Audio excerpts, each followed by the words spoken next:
Dream, a house. Homeownership is still very much the thread that stitches together the hopes of so many people in this country. But as our Pamela Brown reports, some in Philadelphia are losing their homes they worked so hard to build, and it has nothing to do with being able to pay their mortgages. I built this house with my own hands. I'm a working guy. I work every day, 6 days a week, 7 days if I have to. For 8 years, Christos Soravelis, who built his own painting business, I built the oven for pizza and barbecue, has also been toiling away on his family's dream house in the suburbs of Philadelphia. I was so upset thinking somebody's going to come over and take my house for nothing. That makes me crazy. Without warning, Soravelis says Philadelphia police and prosecutors seized his house. I was going nuts. So what do you mean? He and his wife, Markella, have never been charged with a crime or even accused of any wrongdoing. It was horrible, horrible. And the nightmare began in March when police showed up at the house. By the time I got to the door, they had already opened the door with his hand in and had a gun to my dog's head. Police arrested their 22-year-old son, Yanni, on drug charges, $40 worth of heroin, and claim he was selling drugs out of the home. I didn't know what he was doing. I'm not with him 24 hours a day. A month and a half later, they said that we're going to seize your house. They came back. They had a sledgehammer. We're going to break down your walls. We're going to break your pipes. This house is going to be ours. And as he was explaining to me what was going on, there was people closing the doors with screws, locking them. They had the electric company here to turn off my electric, my gas. Police and prosecutors came armed with a lawsuit against the house itself. It was being forfeited and transferred to the custody of the Philadelphia district attorney, all because of their son's first offense drug charges. Yanni pleaded no contest. It was scary. It was frustrating. I said, listen, this house belongs to me. Nothing to do with my son. But that didn't matter. Police and prosecutors kicked them and their children out that day. And where I'm going to go? What I'm going to do with my two daughters, my wife, the dog, me, where are we going? The Soravelis family is not alone. In 2 years, nearly 500 families in Philadelphia had their homes or cars taken away by city officials, according to Pennsylvania's Attorney General. They use a civil forfeiture law that allows them to seize people's property, saying they have probable cause that it's somehow connected to illegal drugs. The general core of the civil forfeiture law is to capture the cash or ill-gotten gains or contraband that criminals have used to commit a particular crime.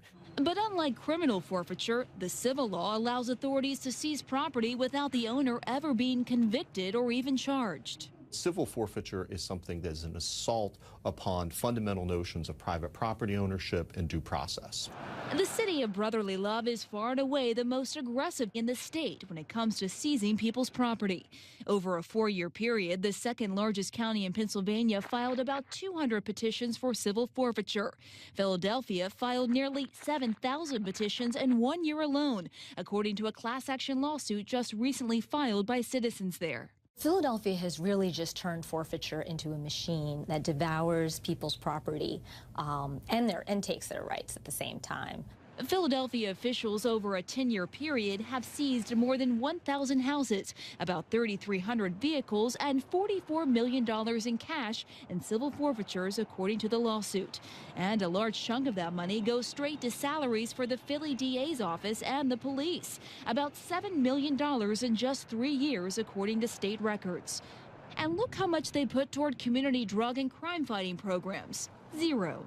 So they have a very direct financial benefit to seize people's property and bring these forfeiture actions because the money goes directly into their pockets. Here in Philadelphia, if you have your property taken, you can come here to City Hall and go to courtroom 478 and try to get it back.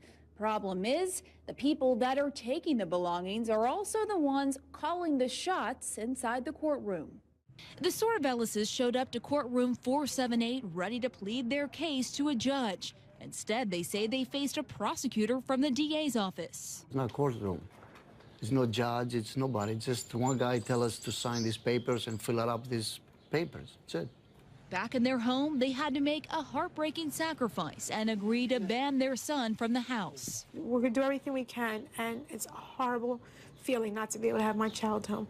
The Soravelises are still fighting the city to resolve their case and keep their home. It's a nightmare. that just won't go away, and it's scary. It's horrible.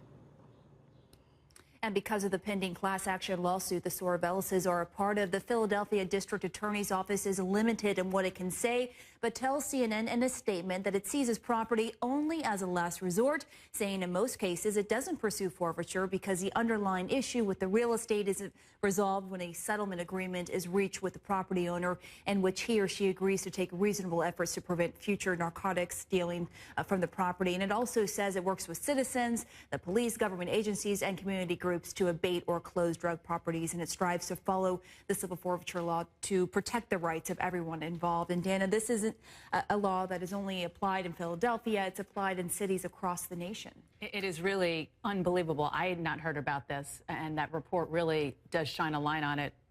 Looks like a way for Philadelphia to get a lot of money, a lot of tax revenue, with maybe not a lot of